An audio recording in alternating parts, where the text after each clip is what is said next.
At the same time Pawan Kalyan garu ఏమంటాడు, అనేకమైన మాటలు అన్నాడు. తెలంగాణ వాదులు ప్రాంతీయవాదం అంటే ఉగ్రవాదం అన్నాడు. అనుకుంటా నేను గద్దరన్నకు కారు కొనిచ్చిన అన్నాడు. అంటే మీరు మా కళాకారులను ఎందుకు అవమానపరుస్తారు? ఒక పక్కనేమో ప్రొఫెసర్ నాగేశ్వర్ మాట్లాడితే ఆయన మీదకి వస్తారు, మేధావుల మీదకి. ఇంకో పక్క కళాకారులు. అసలు మీరు కూడా కళాకారుడే కదా, మీరు సినిమా యాక్టరే కదా. మీరు సినిమా యాక్టర్గా మీకు ఎట్లా వస్తుంది జీవనాధారం? ఏ సినిమాకైనా హయ్యెస్ట్ ఇన్కమ్ నైజాం నుంచే వస్తుంది. అంటే మా తెలంగాణ బిడ్డలు చూసే టికెట్లతోనే మీ సినిమాలు నడుస్తాయి. హయ్యెస్ట్ ఇన్కమ్ నైజామే, హయ్యెస్ట్ కలెక్షన్స్.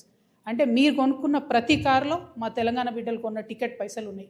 మీరు కొనుక్కున్న ప్రతి భూమిలో మా తెలంగాణ బిడ్డలు కొన్న టికెట్ పైసలు ఉన్నాయి. మీరు మా గద్దరన్నను పట్టుకొని నేను కారు కొనిచ్చినానని ఆయన చనిపోయాడు. మీరు కొనిచ్చిరో కొనియలేదో అవి ఎవరికి తెలియదు. కానీ జనరల్గా ఏమంటారంటే మనం ఒక మంచి పొజిషన్లో ఉన్నప్పుడు కుడి చేత్తోని దానం చేస్తే ఎడమ చేతికి తెలియదు అంటారు. అప్పుడెప్పుడో కారు కొనిచ్చి గప్పాలు కొట్టుకునేది మీరు కొంటే కొన్నారు కావచ్చు, పెద్ద ముచ్చటేముంది. ఆయన ఎన్ని ఫోక్ ట్యూన్స్ దొంగతనాలు చేసి మీరు సినిమా పాటలు పెట్టుకుంటలేరు. ఇచ్చిర్రా ఎప్పుడన్నా రాయల్టీ మీరు ఫోక్ ఆర్టిస్టులకి? ఎప్పుడన్నా ఫోక్ ఆర్టిస్టులను ఆదుకున్నారా? చిన్న నిర్మాతలను ఆదుకున్నారా? పక్క రాష్ట్రాల్లో ఎట్లా చేస్తారు, తమిళనాడులో అక్కడిక్కడ వాళ్ళందరూ. నేను ఎందుకు ఈ మాట చెప్తా ఉన్నా అంటే మీరు ఒకటంటే మేము 100 అనాల్సి వస్తుంది. ఒక పక్కనేమో ఇట్లా